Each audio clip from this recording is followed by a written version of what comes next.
की चर्चा करते हैं अपने। तो ये जो मक्का और मदीना है, ये हम सब जानते हैं कि इनका पुराना नाम मख और मेदिनी था।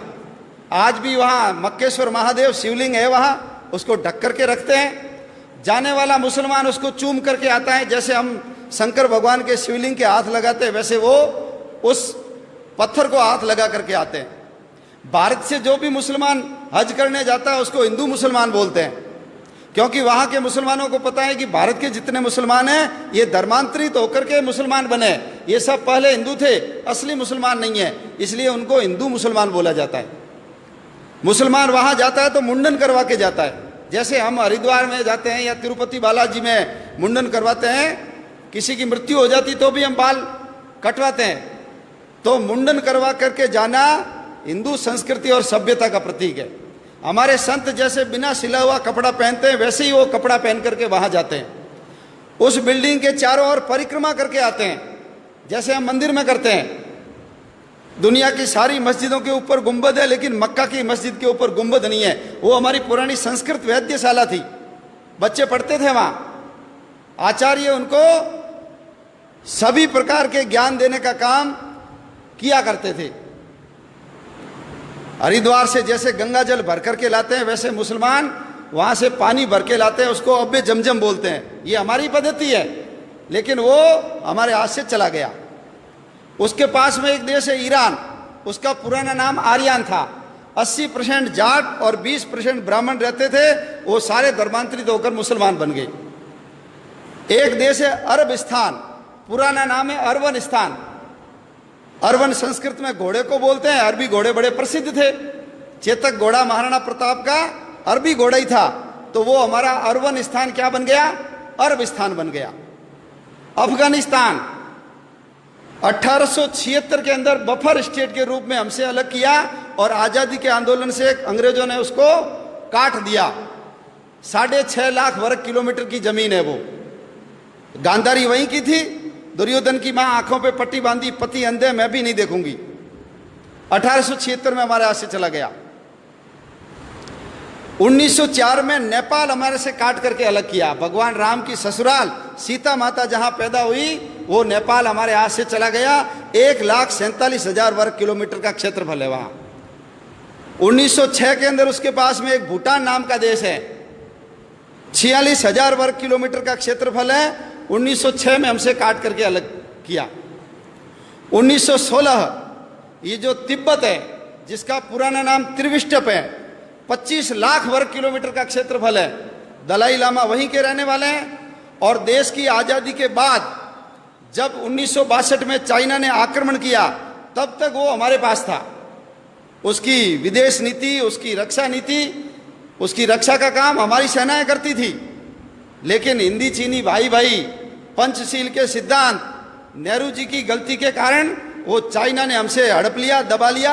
आज वो जो तिब्बत है चाइना के पास चला गया।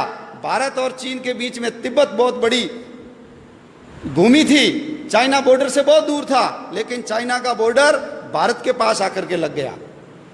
1935 भगवान राम ने जिस लंका को जीत करके सोने की लंका को ठोकर मार दी और अपने भाई लक्ष्मण को कहा जननी और जन्मभूमि स्वर्ग से बढ़कर है, वो 1935 में हमसे काट करके अलग कर दी। क्षेत्रफल कितना है, 66,000 वर्ग किलोमीटर। 1937 जिसको आज हम म्यांमार बोलते हैं, पुराना नाम है बर्मा, रंगून। याद करो, काले पानी की सजा के लिए सबको पकड़ पकड़ करके वहां ले जाते थे और सुभाष चंद्र बोस ने आजाद हिंद फौज बना करके जो हमला किया था, रंगून अपने कब्जे में कर लिया था। वो बर्मा हमारे से 1937 में अलग कर दिया गया। बर्मा का क्षेत्रफल भी 6,70,000 वर्ग किलोमीटर है। 1947 आ गया। 1947 में ये जो बांग्लादेश, उस समय उसका नाम पूर्वी पाकिस्तान था, 1.5 लाख वर्ग किलोमीटर। और ये जो पश्चिमी पाकिस्तान 8 लाख वर्ग किलोमीटर, 9.5 लाख वर्ग किलोमीटर की जमीन 1947 में हमसे काट करके अलग कर दी गई। बहुत पवित्र स्थान हमारे हाथ से चले गए। सरस्वती नदी गई, जिसके किनारे सारे शास्त्रों की रचना सारस्वत ब्राह्मणों ने की, वो हमारे यहाँ से चली गई। झेलम नदी चली गई, जिसके किनारे पर पौरस ने सिकंदर के दांत खट्टे किए थे, वो झेलम नदी गई। सिंधु नदी चली गई हमारी। हमारे 52 शक्तिपीठों में से एक शक्तिपीठ है हिंगलाज माता का मंदिर, वो हमारे हाथ से चला गया। शंकराचार्य ने जिन पीठों की स्थापना की थी, शारदा पीठ, वो हमारे हाथ से चली गई। जहां यक्ष और युधिष्ठिर के संवाद हुए थे, वो कटास राज, वो भी हमारे हाथ से चला गया। नानक देव जी जहां जन्मे, नानक देव जी जिसने बाबर को जाबर कहा और बाबर को बोला ये पाप की बारात है, इतने अत्याचार किए थे बाबर ने, मस्जिद को घुमा दिया, ऐसे नानक देव जी का ननकाना साहब हमारे हाथ से चला गया। पंजा साहब, जहां वली कंधारी ने उनके ऊपर बहुत बड़ी चट्टान लुढ़काई थी, हाथ लगा करके रोका, आज भी उसके ऊपर पंजे का निशान है, हमारे हाथ से चला गया। हमारा शालीवाहन कोट, जिसको आज हम सियालकोट बोलते हैं, वीर हकीकत राय को जहां फांसी पे लटकाया, हमारे हाथ से चला गया वो। तक्षशिला का विश्वविद्यालय, चाणक्य जैसे शिक्षक और चंद्रगुप्त जैसे शिष्य जहां पढ़ते थे, वो हमारे हाथ से चला गया। हड़प्पा और मोहनजोदड़ो, सबसे पुरानी सभ्यता के अवशेष जहां पर है, वो हमारे हाथ से चला गया। हरि सिंह नलवा, बच्चे रोते थे तो मां कहती थी चुप हो जा नहीं तो हरिया आ जाएगा। हरि सिंह नलवा ने पठानों को पीट पीट करके ये सलवार पहना दी, मुसलमानों को महिलाओं की ड्रेस पहनने के लिए मजबूर कर दिया। ऐसे हरि सिंह नलवा का जन्म स्थान हमारे हाथ से चला गया। महाराजा रणजीत सिंह की समाधि लाहौर में, लाहौर वही लाहौर है जहां जिसको भगवान श्री राम के बेटे लव ने बसाया। पुराना नाम लवपुर था, अभी उसका नाम लाहौर हो गया। कुश ने जिस कुशपुर को बसाया था, उसका नाम वर्तमान में कुसूर है, वो भी हमारे हाथ से चला गया।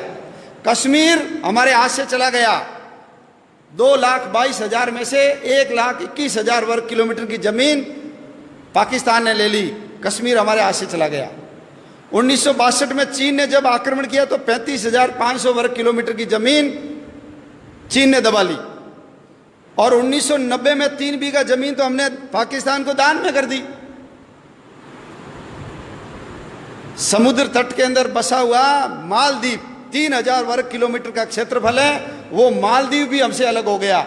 अंग्रेजों को समुद्र के अंदर अपने बेड़े रखने की जरूरत थी, इसलिए उन्होंने मालदीव को 1947 में ही अलग करके आजाद कर दिया।